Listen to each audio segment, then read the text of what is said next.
our next and final speaker will be Kathryn Carley from Green Bay, parent of a student just one grade younger than my Miriam. Kathryn? Good morning.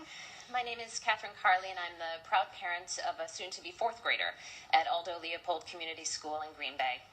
I grew up in Green Bay, and surprisingly, this is my first visit to my state capital, and it really is an honor to be here today with so many professionals who care so much about the kids of Wisconsin. But still, I never could have imagined that my first visit to my state capital would be to fight for the basic human right for my son to get a quality education in the state of Wisconsin. Never could I have imagined that I'd see state lawmakers work so hard to cut funding to our public schools, only to increase public funding to private schools, much of that work done behind closed doors with little to no input from parents. Never could I have imagined that I would see our elected officials so publicly devalue the dedication and hard work of our teachers and work to lower our teaching standards to the lowest in the nation. So I've driven here today with my son to visit my state capital for the first time to say to these lawmakers, shame on you. Shame on you. Shame on you for not listening to the parents of Wisconsin. For the past several months, parents have called their elected officials. We have emailed, we have attended public forums. And in Green Bay and cities and towns across this state, parents have taken to the streets in support of their public schools, demanding they be fully funded to meet the needs of our communities. The overwhelming majority of people across this state, regardless of political party, have said they do not want private school vouchers. They do not want our public tax dollars being given to private and religious schools that are unaccountable to the public. We have seen the failure of the school voucher experiment and the high cost that too many of our kids have had to pay because of it. We have seen what happens when the local community and democratically elected school board has no control over independent charter schools. And we have told our lawmakers we do not want them to expand the chartering authority so that the will of our community can be overruled by some appointed board.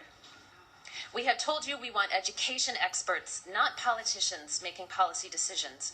We have told our lawmakers we do not want policy items in the budget.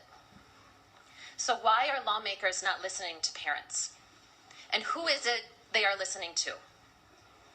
Lawmakers say private vouchers are a matter of choice, that they are parent-driven. How can it be parent-driven when the number of parents asking and even applying for private vouchers is down? The parents of Wisconsin have made their choice. We choose for our public dollars to pay for our public schools. Public schools that retain and recruit the best and the brightest teachers out there. We choose for Wisconsin to continue providing a quality public education so that our children can attain quality jobs after graduation. We choose to invest in our children, the future workforce, and the future caretakers of our state. I would like to advise state lawmakers to start listening to parents if they wish to remain in office.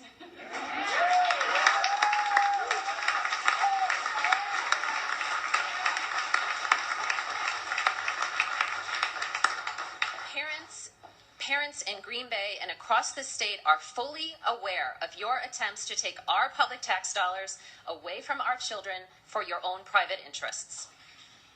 But it is not too late for these lawmakers to do what is right, to do their job. Wisconsin legislators do have a constitutional obligation to fully fund our public schools.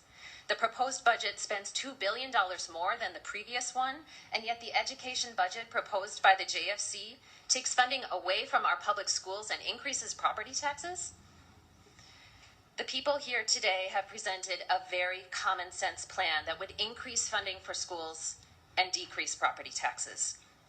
If our lawmakers make smart choices, they can pay for schools that is already in the budget without raising taxes.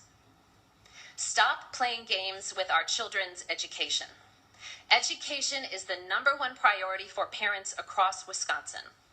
We here call on lawmakers to make it their top priority as well. Thank you for listening.